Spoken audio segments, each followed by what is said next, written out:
Bonjour à toutes et à tous, bienvenue pour ces tirages du mois de décembre 2024, dernier mois de l'année. On va regarder ensemble par signe astro les énergies qui peuvent se présenter pour vous. Alors, prenez toujours bien évidemment le recul nécessaire sur ces tirages. Il est évident que ça ne peut pas parler à tous, hein. Vous prenez uniquement les messages qui vous semblent vibrer pour vous, laissez le reste de côté.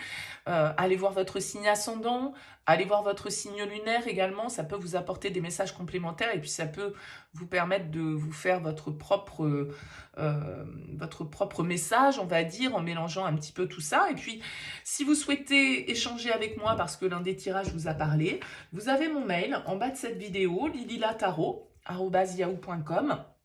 Je fais toujours une approche préalable avant la première consultation pour voir si je cerne bien votre situation actuelle, si vos problématiques, entre guillemets, ou vos questionnements ressortent bien. Donc, restez le plus large possible quand vous me contactez, c'est-à-dire vous me donnez uniquement prénom, date de naissance des personnes qui sont concernées et le domaine. C'est pro, c'est sentimental, c'est financier. Ne posez pas de questions parce que dans vos questions, il y a parfois déjà des éléments sur la situation actuelle et j'aime bien partir d'une page blanche. Donc, voilà, restez le plus large possible lors de votre premier contact. Bien sûr, après, je reviens vers vous pour vous expliquer mon fonctionnement. On va utiliser pour ce mois de décembre 2024 le Tatou Tarot et puis on va regarder un petit peu comme d'habitude votre énergie principale, votre objectif, votre force, votre défi, les conseils, ce qui se passe au niveau pro, relationnel, intérieur et comment vous sortez du coup de cette fin d'année 2024 et de ce mois de décembre. Allez, on se retrouve tout de suite pour le tirage. Bienvenue les Sagittaires pour les énergies de ce mois de décembre. On regarde ici votre énergie principale, votre objectif, votre force, le défi, le conseil, votre vie active, votre vie relationnelle, votre vie intérieure et comment vous sortez de ce mois de décembre. Alors, on a en dos de deck ici la 4 d'épée. La 4 d'épée, c'est une carte qui va nous parler un petit peu d'introspection, de calme, de réflexion. Peut-être que vous avez besoin de repos, peut-être que vous avez besoin de prendre un petit peu de distance pour réfléchir à certaines questions. En tout cas, on a besoin de calme avec la 4 d'épée, on a besoin de se ressourcer, on a besoin de se recentrer, on a besoin de réfléchir, je dirais tout simplement. Alors, on va voir un petit peu votre tirage. On découvre. Alors, As d'épée en énergie principale. Roi de bâton en objectif. 6 de denier en force. 7 d'épée en défi. La papesse en conseil. Le roi de coupe dans votre vie active, la 10 de bâton dans votre vie relationnelle, le diable intérieurement et on sort de ce mois avec la 8 de denier. Alors, qu'est-ce qu'on a? On a deux arcanes majeures ici, la papesse et le diable. On a des deniers, on a une carte de coupe, on a des épées et on a une carte de bâton. Donc, on va dire c'est à peu près équilibré ici dans votre tirage, même si on peut retrouver un petit peu plus d'épée, donc peut-être pas mal de réflexion. Ouais, pas mal de réflexion. Alors, As d'épée dans votre énergie principale, avec un As ici, on peut nous parler de nouvelles idées. On peut nous parler de nouvelles infos. On peut nous parler d'une clarté d'esprit d'un seul coup. Voilà, une réponse que vous obtenez. Vous avez réfléchi, vous avez pris le temps de vous poser. Avec cet As d'épée, vous avez compris un petit peu de quelle manière vous deviez orienter votre démarche, votre communication, votre réflexion, votre stratégie. Avec l'As d'épée, il se peut que vous ayez envie de mettre en place une certaine forme de stratégie ici, hein, parce qu'il y a quand même une notion de pas forcément tout dire avec cette carte de la papesse, de taire certaines choses, mais en même temps avec ce roi de bâton en objectif, d'avoir envie de briller, d'avoir envie de réussir, d'avoir envie d'entreprendre, d'avoir envie de séduire. C'est la carte du conquérant, le roi de bâton. Donc vous avez envie de conquérir ou de développer votre territoire, de développer vos possibilités, de conquérir quelqu'un, de séduire quelqu'un. Le roi de bâton, en tout cas, il a envie d'avoir la lumière sur lui. C'est quelqu'un de très entreprenant et d'audacieux. Donc, vous êtes dans une dynamique ici où, voilà, ça y est, c'est bon, c'est réfléchi, mon idée, je l'ai, c'est clair dans ma tête, j'ai envie d'entreprendre les choses. Maintenant, j'ai l'impression qu'on vous dit... Attention, soyez stratégique parce que vous avez la 7 d'épée en défi. La 7 d'épée, c'est un peu la carte justement du stratège.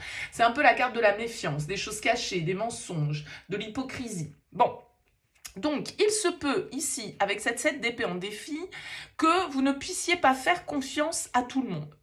et qu'il serait peut-être plus judicieux pour vous, avec cette carte de la papesse en conseil, de garder les choses un petit peu secrètes, de vous taire. Avec ce 4 d'épée et cette papesse, c'est le calme, d'accord? C'est le silence, c'est le repos, c'est l'introspection ici.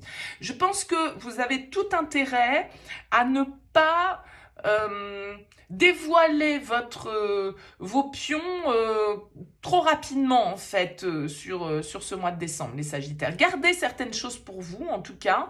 Je pense qu'avec ce 6 de denier en force, vous savez parfaitement où aller trouver les ressources si vous en avez besoin.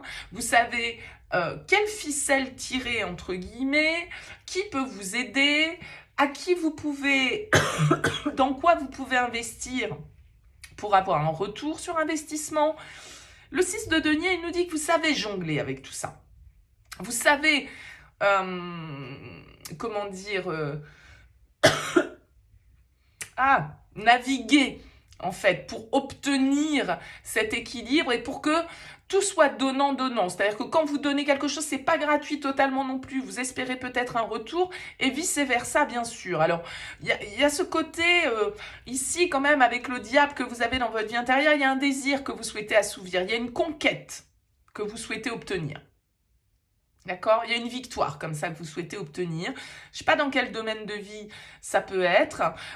Vous avez un 10 de bâton dans votre vie relationnelle. Peut-être qu'il y a des choses ici qui sont en train de se boucler. La 10 de bâton, elle pourrait nous indiquer une situation dans laquelle on est arrivé au bout, qui a été un petit peu compliqué, un petit peu le burn-out, hein, avec la 10 de bâton, on en a ras-le-bol, on a assumé beaucoup de choses, et puis là, c'en est trop, on a besoin de se libérer, on a besoin de faire une pause.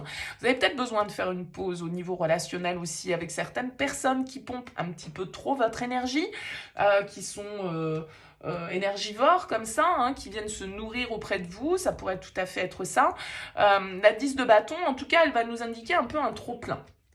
Un trop-plein et peut-être parce qu'on a trop donné. Donc la 6 de denier en force, elle va nous indiquer aussi que il va falloir justement doser votre énergie et peut-être pas non plus toujours dire oui à tout le monde au risque de vous surcharger. Vous voyez, il y a quelque chose un petit peu de cet ordre. N'en faites peut-être pas trop non plus. De peur d'être critiqué, de peur d'être mal vu, de peur que ça se retourne contre vous. À un moment donné, avec le 10 de bâton, on peut nous indiquer que voilà, quand la coupe est pleine et vous pouvez pas être partout non plus et que vous allez peut-être avoir besoin, sur cette fin décembre, de faire une pause qui sera méritée. Alors, je pense que dans votre vie active, avec un roi de coupe, alors, le roi de coupe, il peut symboliser quelqu'un autour de vous, pourquoi pas un signe d'eau, cancer, scorpion, poisson. Quelqu'un qui est là pour vous, quelqu'un qui a bon cœur, qui vous écoute, qui vous comprend, qui vous soutient, qui peut être le symbole un petit peu d'une figure paternelle ou maternelle, même si c'est un roi, bien évidemment. Mais ce roi de coupe, il va nous indiquer aussi une certaine forme d'amour pour ce que l'on fait, de dévouement au niveau professionnel, parce que... Pardon, excusez-moi, parce que vous aimez ce dans quoi vous travaillez, vous y investissez à plein, parce que vous êtes peut-être aussi pour certains un repère, un roc, un supérieur, un guide, un conseiller, et ce rôle endossé par le roi de coupe peut être très enrichissant humainement parlant. Ça peut être aussi parce que vous travaillez dans une activité qui est en lien avec l'écoute, avec l'entraide, avec voilà, l'accompagnement, la thérapie, le soin. Ça peut être tout un tas de choses comme ça, le roi de coupe, bien sûr. En tout cas, vous avez 2 rois dans votre tirage, roi de bâton, roi de coupe. Il y a une forme de maturité et d'ascension qui ressort, et c'est aussi les rois des conquérants, des gens qui ont envie d'être les maîtres chez eux, en fait, hein, dans leur domaine. Donc, il y a vraiment cette intensité-là qui ressort dans votre tirage, les Sagittaires. Alors, on a... Quand on parle d'intensité, le diable dans votre vie intérieure. Je le disais, avec un roi de bâton, c'est vraiment des énergies de passion.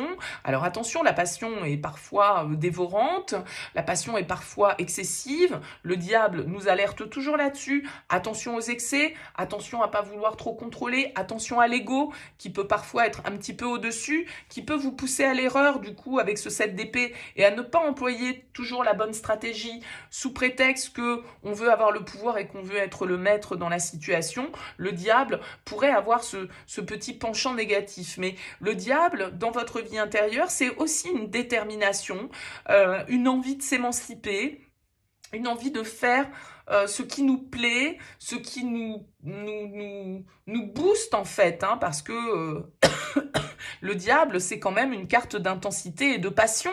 Comme je le disais, attention à ne pas tomber dans l'excès et à, du coup, laisser le pouvoir à l'ego et à ce côté dominant, à ce côté asservissant parfois que pourrait avoir le diable, et à bien doser les choses. Maintenant, je pense que vous êtes quand même assez axé sur cette fin d'année dans le travail, avec la 8 de denier, très concentré sur certaines de vos activités. Je pense que vous avez à cœur ici, avec ce roi de bâton, de développer, de conquérir. Vous êtes dans une dynamique peut-être où vous vous dites sur ce mois de décembre, bon bah ok, allez 2025, là, c'est quoi mon objectif? Qu'est-ce que j'ai envie d'aller chercher? Comment j'ai envie de me développer? Qu'est-ce qui me parle ici avec ce roi de coupe, si c'est dans ma vie professionnelle? Qu'est-ce qui me plairait de faire? Dans quoi j'ai envie de m'investir? Qu'est-ce que j'ai besoin d'apprendre et de parfaire peut-être aussi dans ce domaine pour pouvoir m'améliorer et me développer. Parce que, décidément, excusez-moi, la papesse qui est en conseil, c'est également une carte qui nous pousse à l'étude, à l'apprentissage. Donc ça peut être une des pistes que vous allez envisager sur ce mois de décembre, de parfaire votre savoir, d'acquérir de nouvelles compétences, de développer ici justement vos connaissances pour pouvoir développer aussi entre guillemets votre empire. En tout cas, ce roi de bâton, il peut avoir cette audace et cette vitalité-là. Attention, moi je dirais simplement à l'ego, attention à la stratégie et peut-être effectivement à garder certaines choses pour vous. Tout n'a peut-être pas besoin d'être évoqué. Y a aussi ce mot stratégie qui pourrait revenir sur votre tirage les Sagittaires sur ce mois de décembre. Donc à vous de voir, à vous de prendre bien évidemment ce qui vous parle. En tout cas, n'hésitez pas à me dire, à me laisser un petit commentaire sous cette vidéo. C'est toujours intéressant pour moi d'avoir vos retours. Merci en tout cas pour votre écoute, pour votre présence. Je vous souhaite de passer une très belle fin d'année. À bientôt.